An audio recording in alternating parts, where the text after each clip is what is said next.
So in this video, we're going to learn how you solve a rational equation, or in other words, solving equations with fractions in them. Okay? Now with these problems here, we've actually sort of been training for this kind of problem for a while now. Those systems of equations problems I put where it's like x over something, y over something like that, and you have to cancel the fractions, that's basically what's going to happen in this lesson. Key point is up here in green. You're going to distribute the least common multiple to cancel out all of your fractions. So let's look at how that works out on number one. What I do when I see this problem here is I look at all of my denominators, 10, 15, and 3.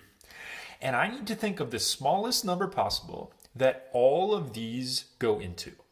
The LCM for this problem is a 30. The smallest thing that all three of these will fit inside is going to be the number 30. So what I will do is I'll distribute that 30 to all parts of this fraction right here.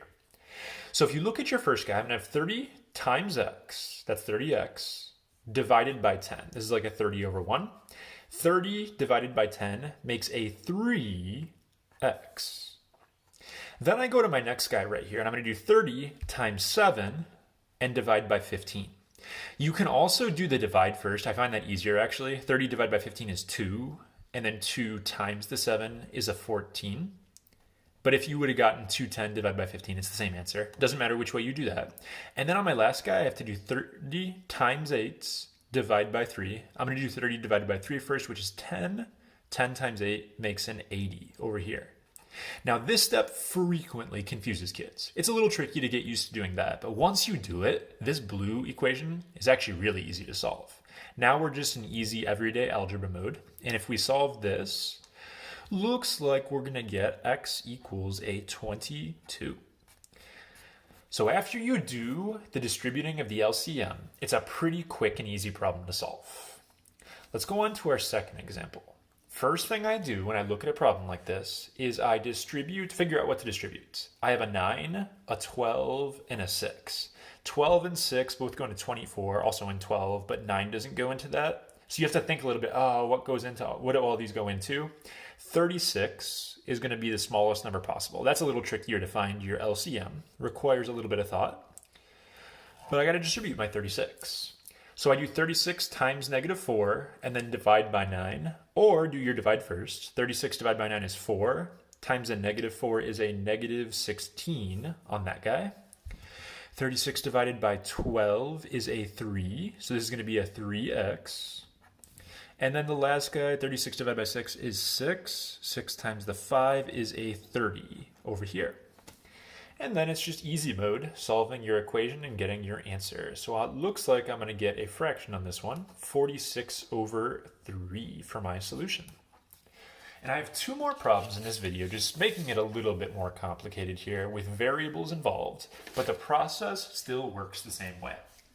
When I look at this example right here, I'm going to do numbers first. I got 5, 10, and 4. 5, 10, 4 all go into 20 for my LCM. But since I have x's down here, I have to also do an x up here, so that way the whole bottom of the fraction is going to cancel. So I distribute 20x to each of these pieces.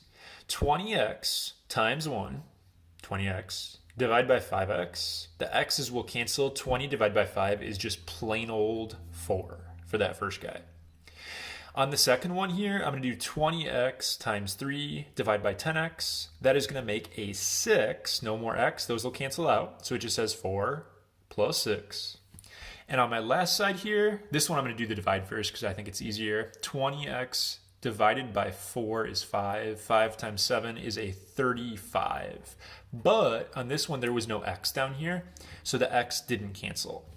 If that's confusing to you, because it might be, 20x times 7 is 140x. 140x divided by 4 makes 35x. So now, just solving my nice little equation. Looks like I'm getting a fraction on this one as well, 10 over 35, which I can reduce to 2 over 7. So even though there are fractions, or variables, and it makes it a little more confusing, it's the same basic process. And I have one more example in this video. This one is a little bit trickier, but I made the bottoms the same here, so it's not going to be so bad. So don't freak yourself out about this one. What I'm going to do first is make this guy into a fraction like all the others, because this is a fraction and this is a fraction, so I put him over 1. This time, what I'm going to have to do to cancel out an x plus 3 to both of those, I have to distribute an x plus 3 to each term. That's how I'm going to be able to cancel out this with this. Now, when you distribute a whole parenthesis, I recommend you just put it next to each piece. This is going to bother some of you guys and look kind of confusing here. But all I'm doing is I'm picking what was on the bottom and I'm distributing that. So I put it here, here, and here. And it's really helpful to actually write it out like I'm doing. Now let's look at my first fraction. What's going to happen is this x plus 3 cancels with the x plus 3 at the bottom. All that's left on this guy is 6. On this next part right here, it's over 1, so that's not going to cancel. But I do have to distribute my 5. So that's going to be the plus, and it's going to go 5x plus 15 if you distribute your 5. And then over on the other side here, x plus 3 cancels with x plus 3. There's just 4 left over.